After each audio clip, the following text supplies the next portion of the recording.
मंडळी, प्राप्तिकर विभागानं सिनियर सिटीजन म्हणजे ज्येष्ठ नागरिकांसाठी FDवरील TDSसाठी एक विशेष सवलत ठेवली आहे, ज्यामुळे त्या व्याजावर TDS कपात होत नाही आणि त्यांना मिळणारं व्याज करमुक्तसुद्धा होऊ शकतं. पण सिनियर सिटीजन कोणाला म्हणतात? इन्कम टॅक्सच्या नियमानुसार 60 वर्ष पूर्ण केलेली व्यक्ती म्हणजे सिनियर सिटीजन किंवा ज्येष्ठ नागरिक असते आणि यांच्यासाठी FDवर TDSचे नियम थोडे वेगळे आहेत. म्हणजे ज्येष्ठ नागरिकांना सवलती जास्त दिलेल्या आहेत. पण ज्येष्ठ नागरिकांसाठी TDSचा नियम काय आहे? जर ज्येष्ठ नागरिकांना एका बँकेतील FDवर मिळणारं व्याज एका आर्थिक वर्षात 1 लाख रुपयापर्यंत असेल तर त्यावर TDS घेतला जात नाही.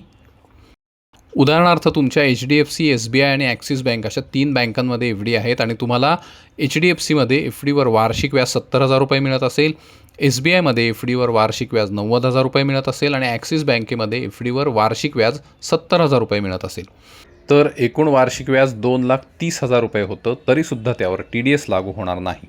कारण प्रत्येक बँकेतील व्याज हे 1 लाख रुपयांपेक्षा कमी आहे. मात्र जर तुमच्या फक्त SBIच्या वेगवेगळ्या शाखांमध्ये FD असतील, ज्यांचं व्याज एका शाखेमध्ये 70,000 रुपये मिळत असेल, दुसऱ्या शाखेमध्ये 90,000 रुपये मिळत असेल आणि तिसऱ्या शाखेमध्ये 70,000 रुपये मिळत असेल, तर इथंसुद्धा वार्षिक व्याज 2,30,000 रुपयेच होतं. मात्र इथे तुम्हाला 10% TDS म्हणजे 23,000 रुपये एवढा TDS घेतला जाईल. कारण बँकेच्या शाखा वेगवेगळ्या असल्या तरी त्याचं व्याज मात्र एकाच बँकेतील धरलं जातं. मात्र जर तुम्ही संबंधित बँकेत पॅन क्रमांक दिला नसेल तर TDS 20% घेतला जातो. म्हणजे आत्ताच्या उदाहरणानुसार 46,000 रुपये एवढा TDS तुमचा घेतला जाईल. त्यामुळे बँकेत खातं सुरू करताना पॅन क्रमांक नक्की द्या आणि पॅन आणि आधार एकमेकांशी लिंक करायला विसरू नका. तर हा होता TDSचा नियम. आता बघूया TDS टाळायचा कसा. त्यासाठी ज्येष्ठ नागरिकांना फॉर्म 121 भरावा लागतो, ज्यामुळे TDS कपात टाळता येते. यापूर्वी हाच फॉर्म 15H म्हणून ओळखला जायचा. आता फॉर्म 121 म्हणजे काय?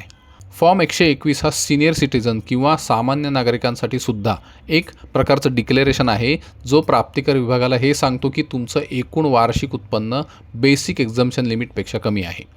सामान्यपणे ज्येष्ठ नागरिकांना टॅक्ससाठी बेसिक एक्झम्पशन लिमिट 3 प्रकारे मिळतं. जुन्या टॅक्स रेजिमसाठी 60 ते 79 दरम्यान वय असलेल्या नागरिकांसाठी 3 लाख रुपये, 80पेक्षा जास्त वय असलेल्या नागरिकांसाठी 5 लाख रुपये आणि नवीन टॅक्स रेजिमनुसार 60पेक्षा जास्त वय असेल तर 4 लाख एवढं बेसिक एक्झम्पशन लिमिट दिलेलं आहे. पण प्राप्तिकर विभागाने खास ज्येष्ठ नागरिकांसाठी या बेसिक एक्झम्पशन लिमिटमध्ये एक विशेष सवलत दिली आहे, ज्यानुसार जर ज्येष्ठ नागरिकांचं उत्पन्न जुन्या टॅक्स रेजिमसाठी 5 लाख आणि नवीन टॅक्स रेजिमसाठी 12 लाख एवढा असेल तर त्यांना फॉर्म 121 भरून TDS टाळता येईल. म्हणजे आता प्रत्येक बँकेतील ही TDSसाठी फॉर्म 121 बेसिक एक्झम्पशन लिमिटची मर्यादा 12 लाख रुपये आहे. त्यामुळे तुमचं FDचं व्याज धरून एकूण उत्पन्न जरी 12 लाखांपर्यंत असेल तरी तुमचं ते उत्पन्नसुद्धा करमुक्त होईल. या सवलतीमागचा उद्देश असा आहे की ज्येष्ठ नागरिकांना TDS वाचवण्यासाठी वेगवेगळ्या बँकांमध्ये FD करायला धावपळ करायला नको. ते एकाच बँकेत FD करूनसुद्धा TDS कपातीपासून दूर राहू शकतात. त्यांना ITR भरण्याची सुद्धा आवश्यकता नाही. फक्त त्यांच्या FDचं व्याज जेव्हा 1 लाख रुपयांपेक्षा जास्त होत असेल तेव्हा त्यांना एप्रिल महिन्यात फॉर्म 121 मात्र भरावा लागेल, ज्यामुळे त्यांना 12 लाख रुपयांपर्यंत TDS कपात टाळता येईल. हे मात्र नक्की करा, कारण तुम्ही फॉर्म 121 उशिरा भरलात तर तुमचा TDS कापला जाईल आणि तुम्हाला ITR रिटर्न्स भरावेच लागतील.